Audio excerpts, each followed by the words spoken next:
یہ جناب نبی کریم صلی اللہ علیہ وسلم نے ارشاد فرمایا۔ حضرت سیدنا حسن بن علی، جنت کے نوجوانوں کے سردار، پیارے محبوب کے نواسا، فرماتے ہیں کہ رحمت دو عالم صلی اللہ علیہ وسلم نے فرمایا، ان الصدق طمانینۃ، سچائی سے دل میں اطمینان پیدا ہوتا ہے، سچائی سے دل میں نور پیدا ہوتا ہے، سچائی سے دل مضبوط ہوتا ہے، اور مضبوط دل پھر مضبوط فیصلے کرتا ہے، مضبوط دل پھر سچائی کی۔ بھائی جو آدمی خود تذبذب کا شکار ہے وہ فیصلہ کر سکے گا؟ آپ مجھ سے پوچھتے ہیں کہ بھئی صدر کا راستہ یہاں سے جانا ہے یا یہاں سے جانا ہے، مجھے خود نہیں پتا تھا،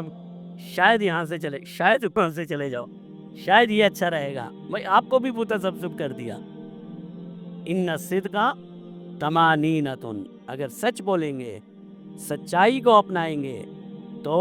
جناب نبی کریم صلی اللہ علیہ وسلم نے فرمایا پھر دل میں اطمینان ہوگا، دل میں سکون ہوگا، اور جب دل میں سکون ہوتا ہے، دل مطمئن ہوتا ہے، اور اللہ پر اس کا مضبوط سہارا اور بھروسہ ہوتا ہے، پھر وہ دل غلط فیصلہ نہیں کر سکتا، پھر وہ دل کا ہر فیصلہ، ہاں اللہ کی طرف سے امتحان آ جائے تو الگ بات ہے، لیکن اس کا ہر فیصلہ درست ہوتا ہے۔ اور سیدنا حسن بن علی فرماتے ہیں، پیارے محبوب نے فرمایا، فَإِنَّ الْكِذْبَ رِيبَةٌ،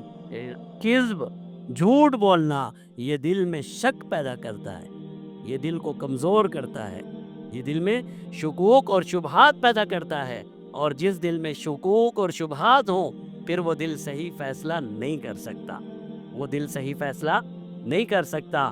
آج ہم جن معاملات میں پھنسے ہوئے ہیں، ہمارے حکمران بھی پھنسے ہوئے ہیں، ہمارے تاجر بھی پھنسے ہوئے ہیں، ہمارے علماء بھی پھنسے ہوئے ہیں، زندگی کا ہر طبقہ پھنسا ہوا ہے کہ ہم سے صحیح فیصلے نہیں ہو رہے۔ بھئی صحیح فیصلے کیسے ہوں گے جب ہم نے ساری عمارت اور ساری زندگی کی بنیاد اس چیز پر رکھی ہے جو اللہ کو ناپسند ہے، اور اللہ نے قرآن میں پیارے محبوب کو فرمایا کہ آپ ان مشرکین سے، ان منافقین سے مباہلہ کریں، اور مباہلے میں فرمایا ثم نبتہل، پیارے محبوب کہہ دیں آؤ ہم مباہلہ کرتے ہیں، فنجعل لعنت اللہ علی الکاذبین، اور ہم یہ دعا کرتے ہیں کہ اللہ کی لعنت ہو جھوٹوں پر۔